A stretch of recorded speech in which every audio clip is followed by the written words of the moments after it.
Good morning students. बेटा आज हम एंडोक्राइन का नेक्स्ट लेक्चर डिस्कस करेंगे।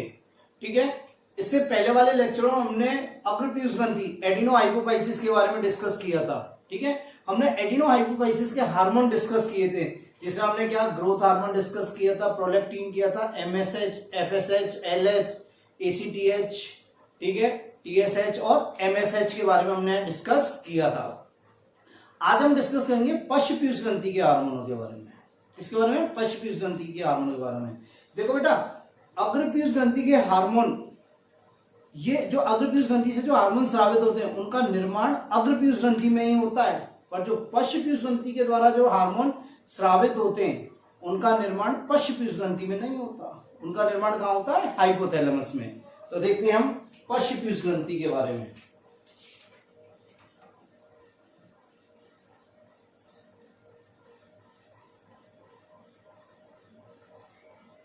Posterior pituitary gland,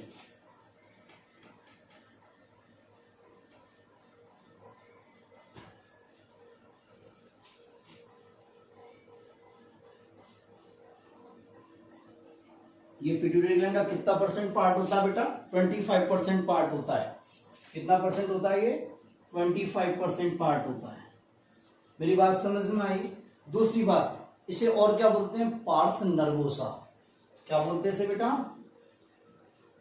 parse nervosa. और ये पार्स नर्वोसा किसके साथ मिलकर? इनफंडिब्यूलम के साथ मिलकर। किसके साथ मिलकर? इनफंडिब्यूलम के साथ मिलकर क्या कहलाता है? न्यूरोहाइपोफाइसिस। क्या कहलाता है बेटा? ये न्यूरोहाइपोफाइसिस। क्या कहलाता है? न्यूरोहाइपोफाइसिस। देखो बेटा, इंपॉर्टेंट बात क्या है कि पोस्टीरियर पिट्यूटरी से हार्मोन का संश्लेषण नहीं होता। इससे किसी भी हार्मोन का संश्लेषण नहीं होता। ठीक है, यहां क्या होता है बेटा? जो हाइपोथैलेमस के हार्मोन है एडीएच और ऑक्सीटोसिन, उनका क्या होता है? यहां स्राव होता है। ऑक्सीटोसिन के हार्मोन का क्या होता है? स्राव होता है। देखो बेटा, इस पोस्टीरियर पिट्यूटरी ग्लैंड से किसी भी हार्मोन का संश्लेषण नहीं होता। यहां से क्या होता है? सिर्फ हार्मोनों का स्टोर होता है और स्राव होता है। यहां से, यहां पिट्यूटरी से, पश्चपीयूष ग्रंथि से एडीएच एवं ऑक्सीटोसिन हार्मोन का संचय एवं श्रावण होता है। संचय एवं श्रावण होता है। ठीक है, तो फिर क्वेश्चन आता है कि भाई ये एडीएच और हाइपोथैलेमस का संश्लेषण कहां होता है? तो बेटा इनका संश्लेषण जो होता है वो कहां होता है? हाइपोथैलेमस में। कहां होता है बेटा? हाइपोथैलेमस में होता है। इनका एडीएच और ऑक्सीटोसिन का संश्लेषण कहां होता है? हाइपोथैलेमस में। और इनका संचय और स्राव कहां से होता है बेटा? पोस्टीरियर पिट्यूटरी से। बात समझ में आई? देखो बेटा, ये पश्चपीयूष ग्रंथि होती है ना, ये तंत्रिका ऊतक की तरह व्यवहार करती है। क्या करती है? तंत्रिका ऊतक की तरह व्यवहार करती है। क्यों करती है बेटा तंत्रिका ऊतक की तरह व्यवहार? क्योंकि जो हाइपोथैलेमस के न्यूरॉन है, हाइपोथैलेमस के न्यूरॉन हाइपोथैलेमस से पश्चपीयूष ग्रंथि में आकर खुलते हैं। हाइपोथैलेमस के न्यूरॉन पश्चपीयूष ग्रंथि तक आते हैं और क्या होते हैं? पश्चपीयूष ग्रंथि में जो हाइपोथैलेमस के न्यूरॉन का जो पश्च भाग है, एक्सोन के जो टर्मिनल हैं, वो आकर फूल जाते हैं। वो आकर फूल जाते हैं और उन्हें क्या होते हैं? Herring bodies. क्या बोलते हैं? Herring bodies. और इन हैरिंग बॉडीज में क्या होते हैं? हार्मोनों का संचय होता है। हार्मोनों का संचय होता है। देखते हैं कैसे। देखो बेटा, ये पश्चपीयूष ग्रंथि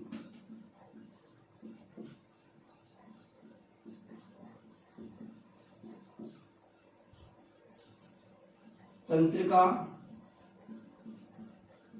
ऊतक की तरह व्यवहार करती है।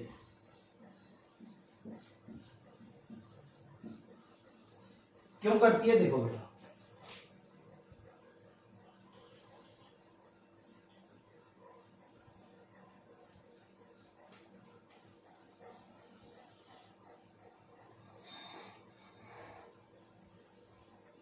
देखो बेटा ये हाइपोथैलेमस है,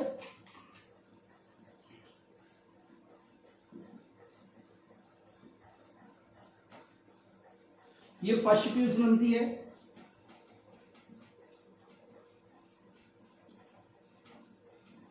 ये अग्रपीयूष ग्रंथि है।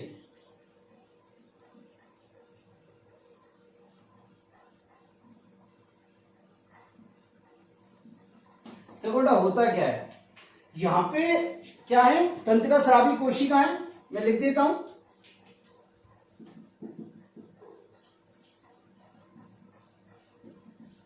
यहां क्या है, तंत्रिका स्रावी कोशिका। अब ये तंत्रिका स्रावी कोशिका कहती है हार्मोन का स्राव करती हैं। अब ये हार्मोन होता क्या है बेटा, यहां से, कहां से, हाइपोथैलेमस से, हाइपोथैलेमस से न्यूरॉन के वाई थ्रू कहां आता है, पश्चपीयूष ग्रंथि में। कहां आता है, पश्चपीयूष ग्रंथि में। ये न्यूरॉन है, ठीक है, और यहां आके ये एक्सॉन के टर्मिनल क्या हो जाते हैं, फूल जाते हैं। ये एक्सॉन के टर्मिनल क्या हो जाते हैं, ये एक्सॉन के सिरे हैं, ये क्या होते हैं, फूल जाते हैं, और इन्हें क्या बोलते हैं, हायरिंग बॉडी, हायरिंग काय। क्या बोलते हैं, हायरिंग काय। क्या बोलते हैं बेटा इनको, हायरिंग काय कहते हैं, या हेरिंग काय कहते हैं।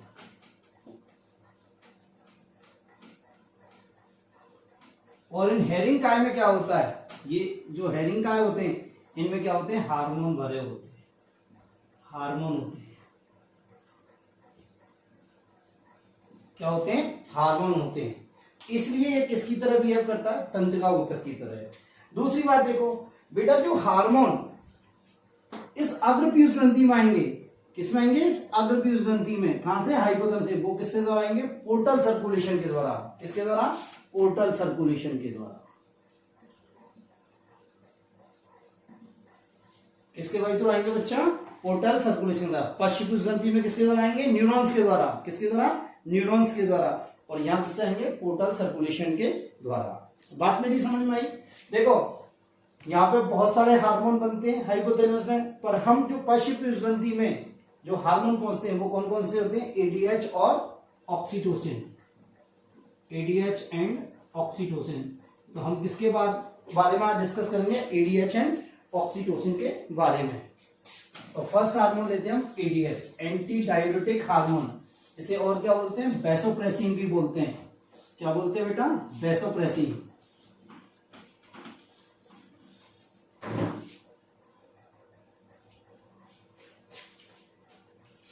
फर्स्ट हार्मोन लेते हैं एडीएच,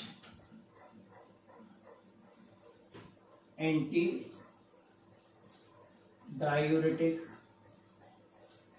हार्मोन। इसको और क्या बोलते हैं, वैसोप्रेसिन। और क्या बोलते हैं, पिट्रेसिन।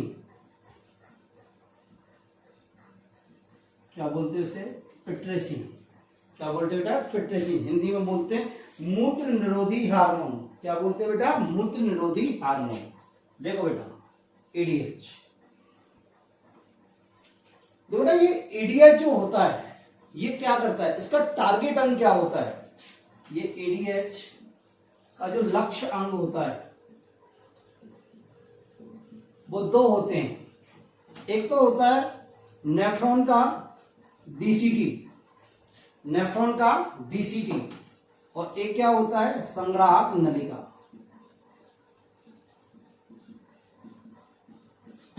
डीसीटी मीन्स दूरस्थ कुंडलित नलिका। और ये एडीएच का कार्य क्या होता है, ये एडीएच जल का पुनर्अवशोषण कराता है, जल का पुनर्अवशोषण कराता है।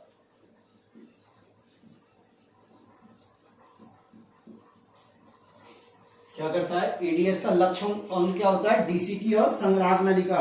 डीसीटी और संग्राहक नलिका। और ये क्या करता है, जल का पुनः अवशोषण कराता है। क्या करता है, जल का पुनः अवशोषण कराता है, मतलब रीअब्जॉर्प्शन, सेलेक्टिव रीअब्जॉर्प्शन कराता है।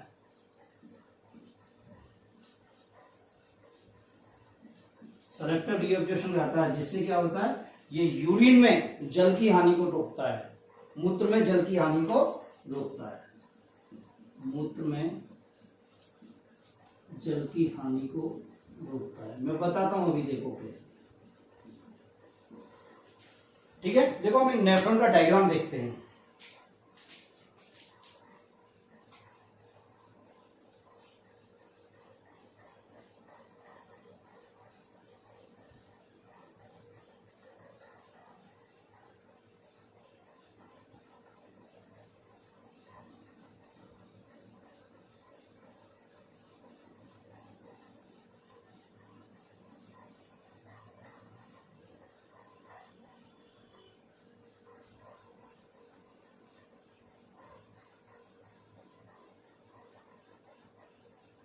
देखो बेटा, ये नेफ्रॉन है और ये नेफ्रॉन के पार्ट में बताया था हम, एक बार देख लो।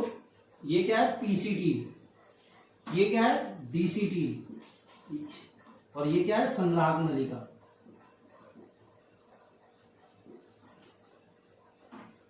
क्या बेटा, संग्राहक नलिका। ये क्या है, बोमन संपुट, बोमन कैप्सूल। और ये क्या है, लूप ऑफ हेनले, का।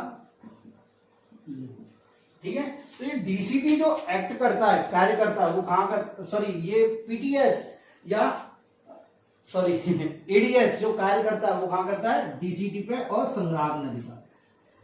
कहां पे, संग्राहक नलिका पे। होता है क्या बेटा, यहां से क्षणित आता है, क्या आता है, क्षणित।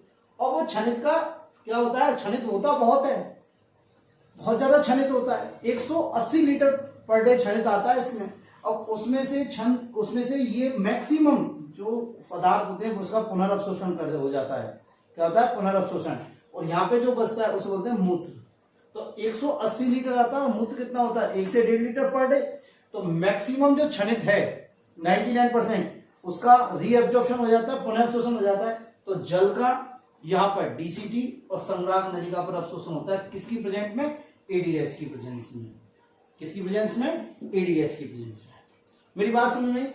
अब देखो, यदि एडीएच की कमी हो जाए तो क्या होगा,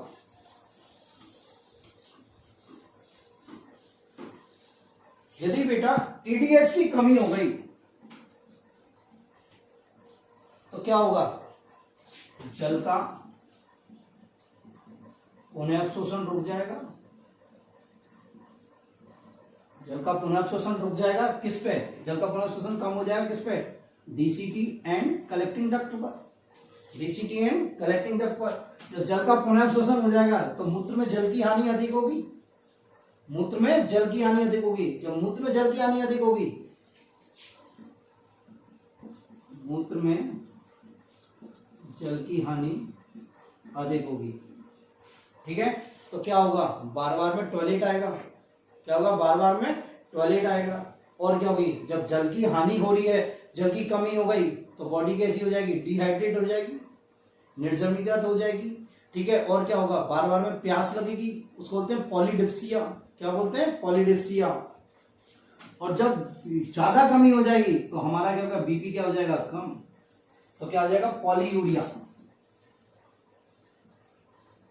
बार बार टॉयलेट आना, पॉलीडिप्सिया, बार बार में प्यास लगना। क्या बेटा, पॉलीडिप्सिया मींस बार बार में प्यास लगना। डिहाइड्रेशन, बॉडी क्या हो जाएगी, निर्जमीकृत हो जाएगी, क्या हो जाएगी, निर्जमीकृत। और बीपी क्या हो जाएगा, कम।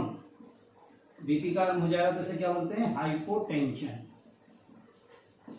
और इस एडीएच की इस कमी को, एडीएच की इस कमी को क्या बोलते हैं, डायबिटीज इंसिपिडस। क्या बोलते हैं बेटा, डायबिटीज इंसिपिडस। क्या बोलते हैं बेटा, डायबिटीज इंसिपिडस। एडीएच की कमी को क्या बोलते हैं, डायबिटीज इंसिपिडस। दूसरा देखो, और बेटा ये एडीएच होता है ना, एडीएच, इसका स्राव कुछ कंडीशन ऐसी होती है जिनमें घट जाता है, जैसे अधिक चाय पीने पर, अधिक चाय कॉफी का सेवन करने पर,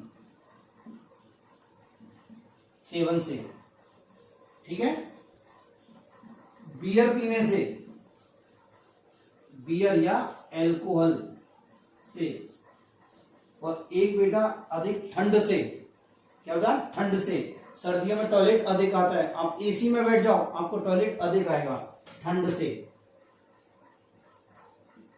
ठंड से, क्या बेटा, ठंड से। तो मेरी बात समझ में आई। एंटी डायबिटिक हार्मोन वैसोप्रेसिन, पिट्रेसिन भी कहते हैं, इसका टारगेट टर्म क्या होता है, डीसीटी और कलेक्टिंग डक्ट, डीसीटी और कलेक्टिंग डक्ट। वहां ये क्या करता है, जल का पुनः अवशोषण करता है, जल का ये पुनः अवशोषण करता है नेफ्रॉन पर, ठीक है। अब होता क्या है, यदि इसकी कमी हो गई तो जल का पुनः अवशोषण नहीं होगा, जल का पुनः अवशोषण होगा तो जल, मूत्र में जल की हानि होगी, और मूत्र में जल की हानि होगी तो क्या होगा, पॉलीयूरिया, इंसान बार बार में टॉयलेट जाएगा, बार बार में टॉयलेट जाएगा, मतलब यूरिन आउटपुट बढ़ जाएगा, इसमें ये कह सकते हैं, क्या हो जाएगा बेटा, यूरिन आउटपुट बढ़ जाएगा, मूत्र का अमाउंट बढ़ जाएगा। आदमी हर आधा घंटे में टॉयलेट जाता है, हर आधा पौना घंटे में टॉयलेट जाता है, ठीक है, रात को टॉयलेट ज्यादा जाता है, और करीब करीब नॉर्मली जो टॉयलेट जाता है, नॉर्मली जो यूरिन होता है उसका अमाउंट कितना होता है, 1.5 लीटर, कितना होता है, 1.5 लीटर, पर इस कंडीशन में कितना हो जाता है, 10 से 20 लीटर पर डे, कितना, 10 से 20 लीटर पर डे। जब बार बार में टॉयलेट जाएगा तो शरीर में पानी की कमी हो जाएगी, पानी की कमी हो जाएगी तो डिहाइड्रेशन हो जाएगा, निर्जमीकृत हो जाएगी बॉडी, ठीक है, बार बार में प्यास लगेगी, पॉलीडिप्सिया हो जाएगा, और जब ये पानी की कमी हो गई तो ब्लड की कमी हो गई, एक तरह से ब्लड वॉल्यूम घट जाएगा, तो क्या हो जाएगी, बीपी कम हो जाएगा, मतलब हाइपोटेंशन हो जाएगा, क्या हो जाएगा, हाइपोटेंशन। एडीएच का स्राव अधिक चाय कॉफी सेवन से भी घट जाता है, एल्कोहल या बियर पीने से घट जाता है, और ठंड के समय भी एडीएच का स्राव कम हो जाता है, एडीएच का स्राव क्या हो जाता है बेटा, कम हो जाता है। नेक्स्ट देखते हैं, नेक्स्ट हार्मोन आता है ऑक्सीटोसिन।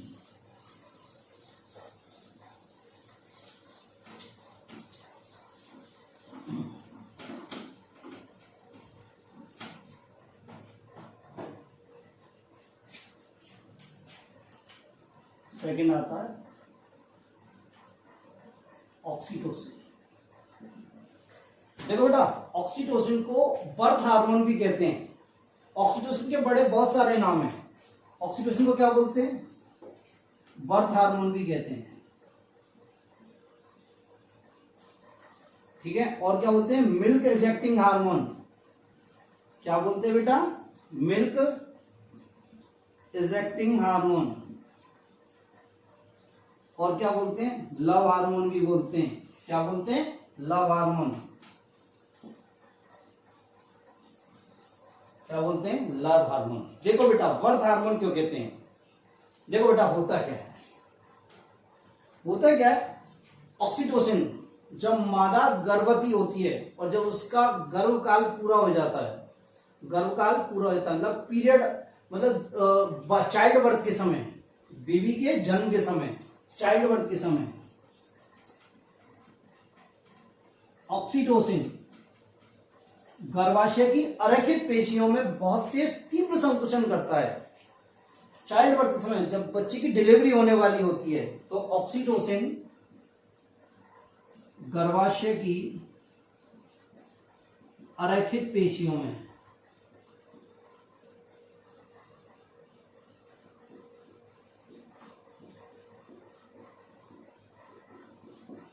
तीव्र संकुचन करता है,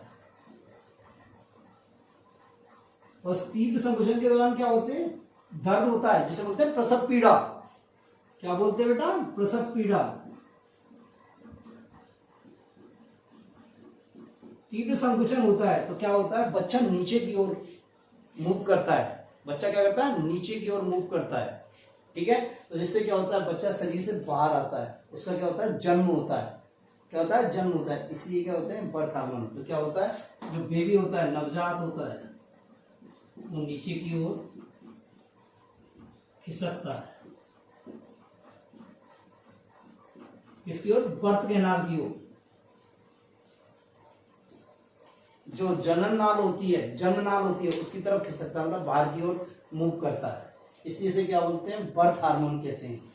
क्या बोलते हैं, बर्थ हार्मोन। दोबारा सुन लो, चाइल्ड बर्थ के दौरान जब डिलीवरी होने वाली है तो ऑक्सीटोसिन क्या करता है, गर्भाशय की पेशियों, अरेखित पेशियों में तीव्र संकुचन करता है, जिससे होता है बच्चा नीचे की ओर मूव करता है। मेरी बात समझ में आई?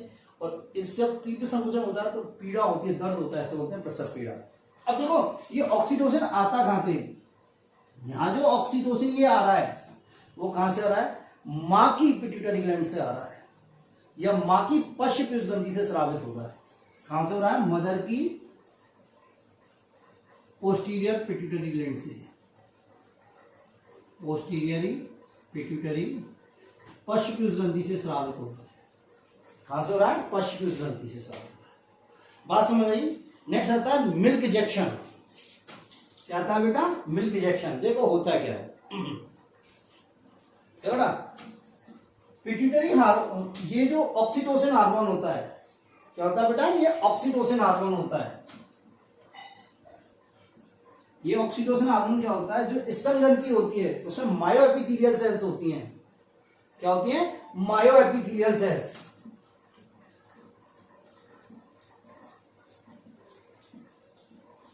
मायोएपिथेलियल कोशिका।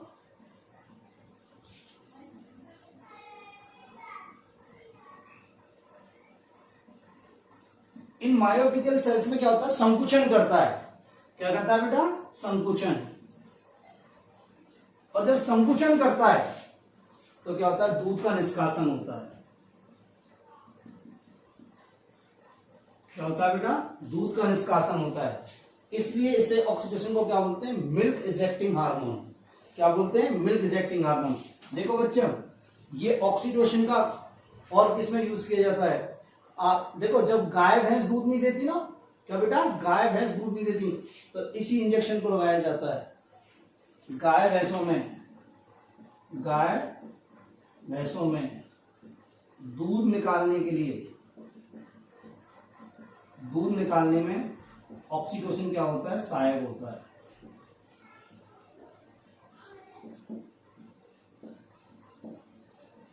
दूसरा, पक्षियों में अंडे देने में सहायक होता है। ये पक्षियों में अंडे देने में सहायक होता है। पक्षियों में अंडे देने में सहायक होता है।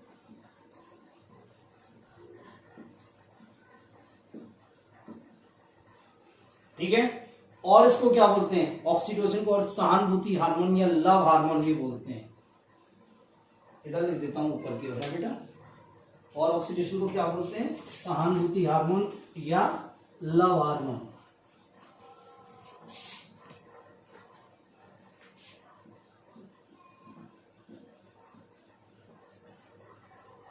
सहानुभूति हार्मोन या लव हार्मोन।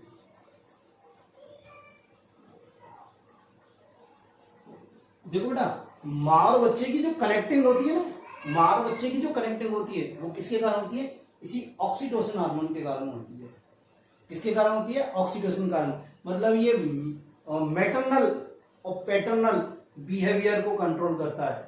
मतलब मैटरनल और पैटर्नल केयर को, माँ बाप की जो केयर की नेचर होती है, प्यार की नेचर होती है, लव की नेचर होती है, वो किसके कारण होती है, ऑक्सीटोसिन के कारण। मेरी बात समझ में आई?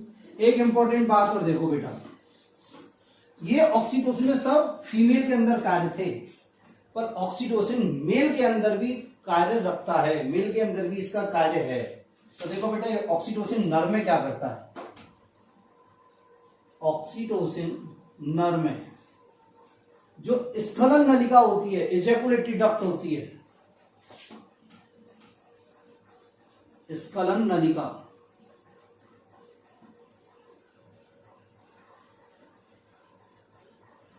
मैं जब रिप्रोडक्टिव सिस्टम पढ़ाऊंगा तो ज्यादा समझ में आएगा। इजैकुलेटरी डक्ट में क्या करती है, संकुचन करती है। क्या करती है, संकुचन करता है। क्या होता है, संकुचन करता है, जिससे क्या होता है, इजैकुलेशन होता है, वीर्य का स्खलन होता है, तो उससे क्या होता है, इजैकुलेशन में हेल्प करता है, वीर्य स्खलन में हेल्प करता है। तो ये हार्मोन क्या करता है, वीर्य स्खलन में क्या करता है बेटा, हेल्प करता है। मेरी बात समझ में आई? तो ये हुआ आपका एडीएच और ऑक्सीटोसिन, एडीएच और ऑक्सीटोसिन। मेरी बात क्लियर है या नहीं है बेटा? ठीक है। एक इंपॉर्टेंट चीज और सुन लो बेटा, ये ग्रोथ हार्मोन होता है ना बेटा, ग्रोथ हार्मोन जो मैंने आपको पढ़ाया था, इंपॉर्टेंट है। ये ग्रोथ हार्मोन थायरोक्सिन और इंसुलिन की उपस्थिति में अधिक कार्यशील होता है। थायरोक्सिन और इंसुलिन की उपस्थिति में क्या होता है, अधिक सक्रिय होता है।